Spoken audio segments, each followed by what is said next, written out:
Olá, estamos de volta com mais uma aula do módulo Planejamento de Projetos da disciplina Suporte Técnico, Elaboração e Implementação de Projetos. Na aula de hoje, nós falaremos a respeito de gerenciamento de projetos.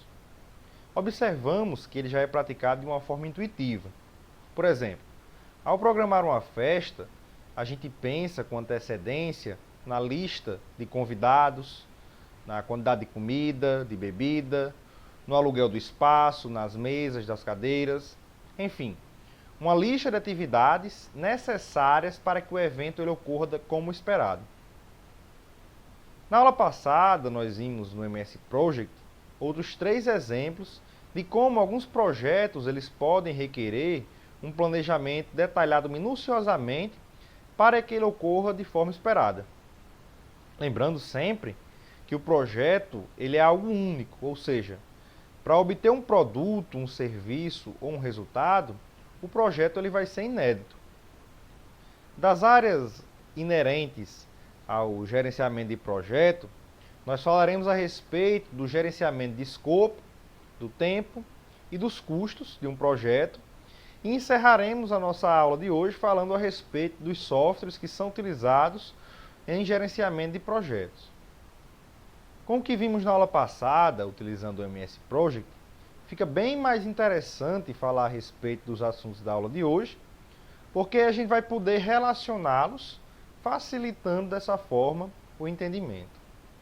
Então, pessoal, o escopo são todas as atividades que pertencem ao projeto. Aí, desde o gerenciamento do escopo do projeto, até o acompanhamento do desenvolvimento das atividades necessárias para a conclusão do projeto. A finalidade principal do escopo é detalhar o resultado do projeto após a conclusão. Aí ele vai nos informar os objetivos do projeto, assim como suas entregas e o que deve ser feito para realizá-las. De uma forma geral, o escopo ele é representado por uma estrutura analítica do projeto, EAP, para apresentar, então, aí, de uma forma estruturada, né, as entregas do projeto. Aí nas figuras podem se observar 2 exemplos de EAP. Um obtido aí como um mapa mental, a primeira figura, e o outro, outra figura obtida no MS Project, como a gente já viu na aula passada. Portanto, né, como podemos observar, se torna uma tarefa mais fácil gerenciar o projeto utilizando-se uma estrutura analítica do projeto. Normalmente, em um projeto, as atividades elas seguem uma sequência, de modo que ao definir o escopo, deve-se então respeitar a sequência lógica das atividades. Para serem realizadas, sabemos que algumas tarefas elas dependem da finalização de outras, criando assim uma interdependência. Vimos exemplos na aula passada, onde só era possível, por exemplo, colocar a massa do bolo na forma após a massa já estar batida. Assim como no caso dos copos, os long drink, onde só era possível a retirada do copo quando este era ali ejetado da matriz. A determinação da dependência entre tarefas ela acontece devido a restrições no processo, em que uma atividade ela é impossibilitada de iniciar caso outra não tenha sido concluída. Os principais tipos de dependências são tem aí as dependências obrigatórias, né, que são aquelas que são estabelecidas pela característica do trabalho a ser executado. Um exemplo disso é o processo um processo produtivo de metalurgia, onde é necessário, primeiro, emitir uma ordem de serviço para que a produção ela seja iniciada. Tem as dependências arbitrárias, que são arbitradas pela equipe do projeto. Normalmente, elas são baseadas na preferência da equipe ou nas melhores práticas definidas para a realização de um conjunto de tarefas. E essa definição dessa dependência arbitrária, geralmente ela vai ocorrer em função do aprendizado que a equipe desenvolveu na execução de algum projeto anterior. E tem as dependências externas, que são aquelas que fogem aí ao controle do projeto, como, por exemplo, a autorização de órgãos reguladores para a realização de alguma tarefa. Na construção civil, por exemplo, se necessita da licença ambiental para poder iniciar uma obra. Ao término da definição das atividades que irão compor o projeto, a gente deve estimar as suas durações, para que se possa acompanhar os prazos, através da elaboração de um cronograma, tanto das atividades separadamente, quanto do projeto como um todo. E isso deve ser feito para que a conclusão do projeto ela seja ali dentro do prazo programado. Dentre os métodos para análise do cronograma de um projeto, existe o PERT-CPM.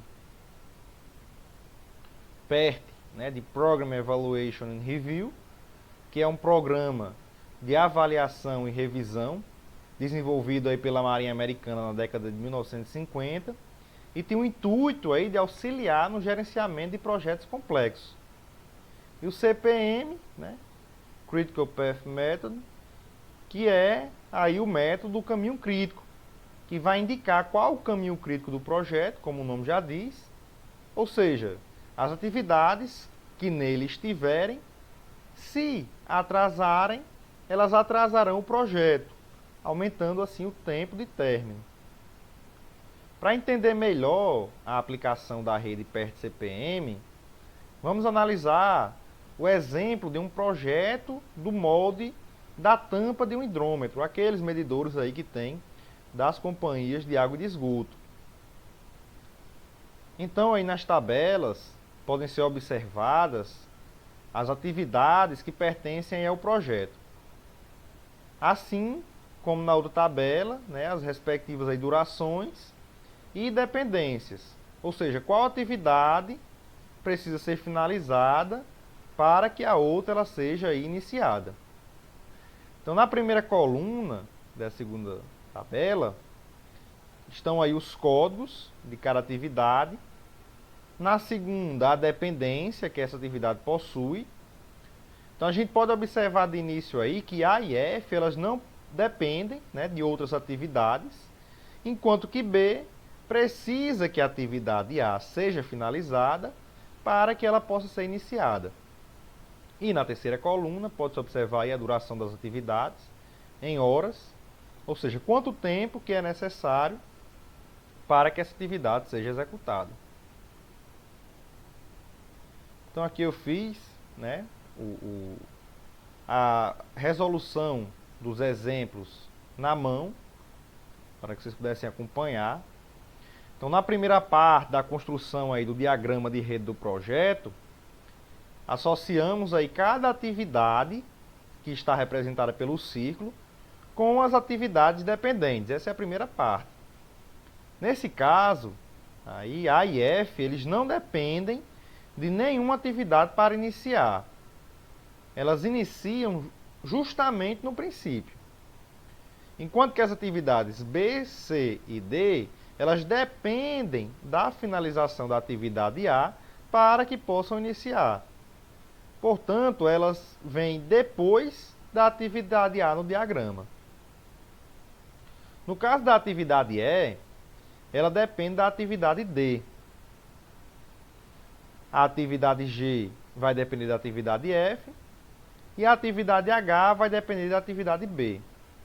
Enquanto que a atividade I, ela vai depender das atividades C, E, G e H. Em seguida, são inseridas aí as durações de cada atividade logo abaixo dos seus códigos.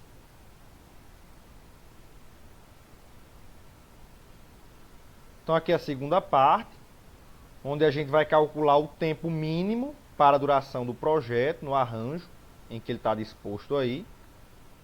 Lembrando que se o projeto fosse realizado uma tarefa após outra, e não de forma paralela, como sugere aí o planejamento da rede, o tempo total ele seria a soma de todas as durações das atividades, ou seja, uma seguida da outra, o que daria aí um total de 95 horas.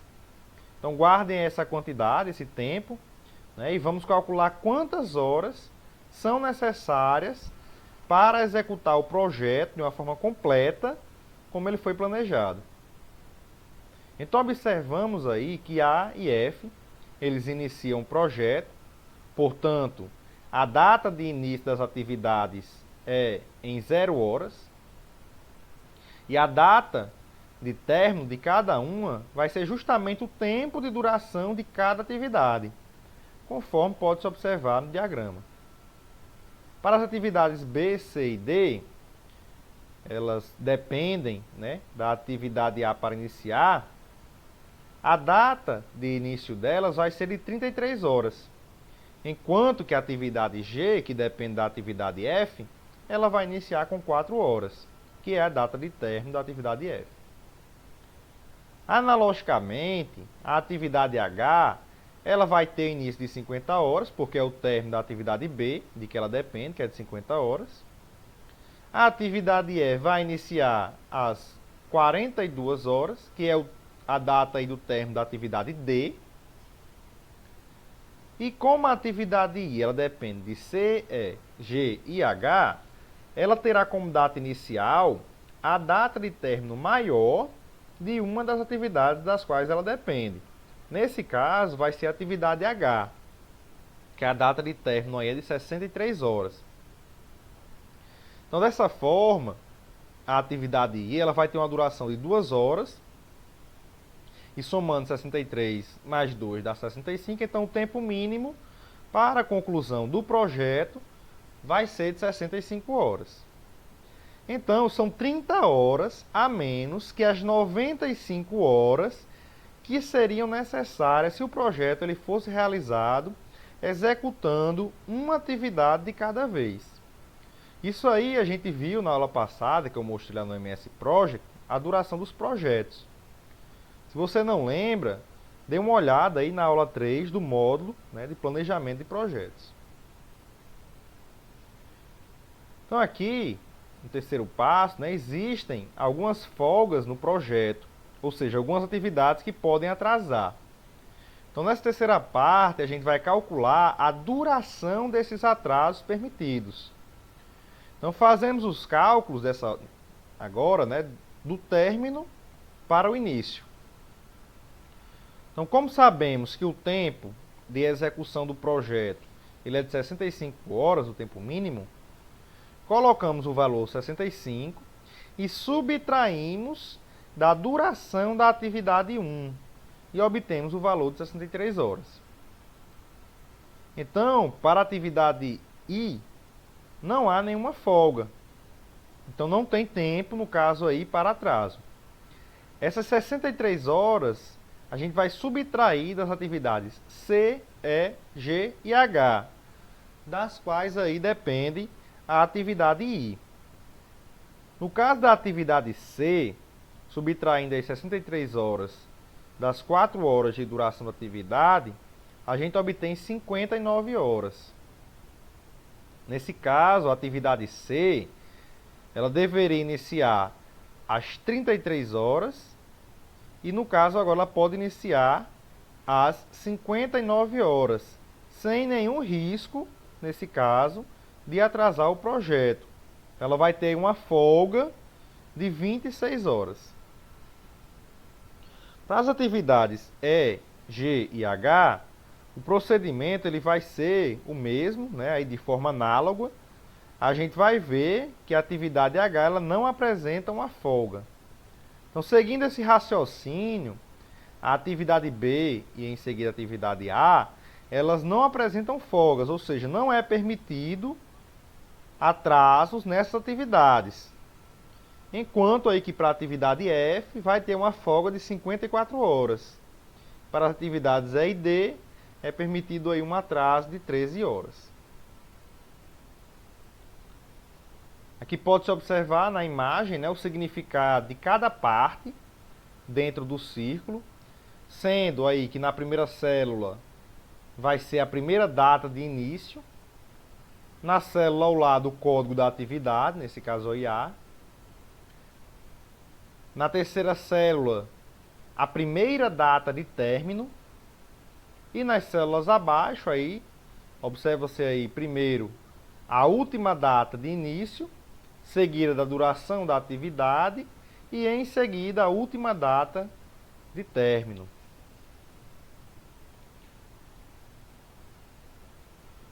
Nesse slide a gente vê aí um quadro resumo com os caminhos, né, que existem aí no diagrama de projeto e a duração de cada um em horas.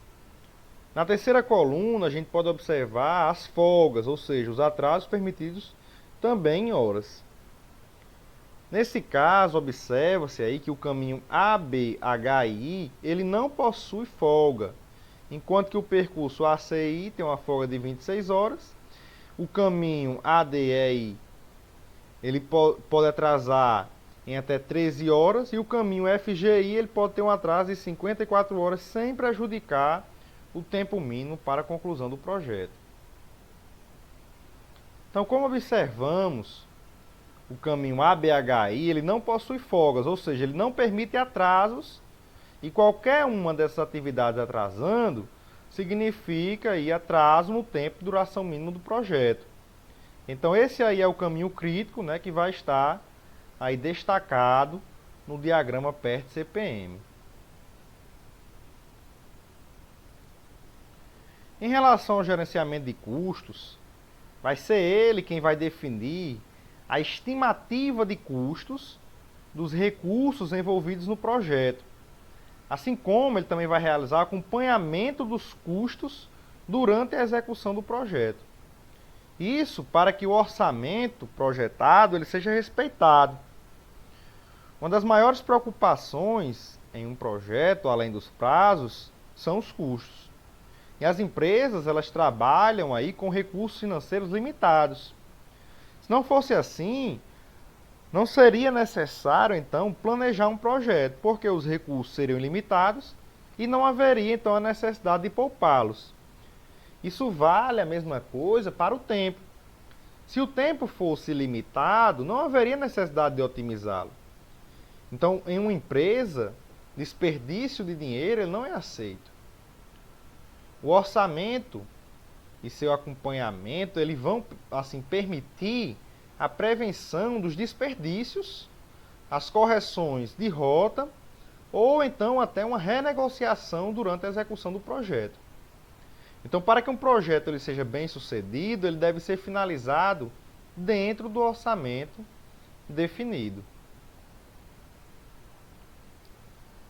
A estimativa de custos de um projeto ela é realizada por meio de ferramentas e técnicas. No PMBOK, no guia PMBOK, a gente encontra algumas formas aí de estimar o custo. E elas podem ser opinião especializada, onde aí vão ser realizadas análises de acordo com a opinião de especialistas, que possuem conhecimento aprofundado referente ao tema específico. Essa técnica ela busca então aí a análise dos custos reais de projeto, similares, né, realizados aí anteriormente a esse. O custo real do projeto anterior ele vai ser o parâmetro para a estimativa dos custos do projeto atual, então ele vai ser feito de forma análoga. A estimativa paramétrica dessa técnica ela realiza aí uma relação estatística entre os dados históricos e outras variáveis. Nesse caso, né, determinado dado histórico de um projeto anterior ele é associado à situação atual.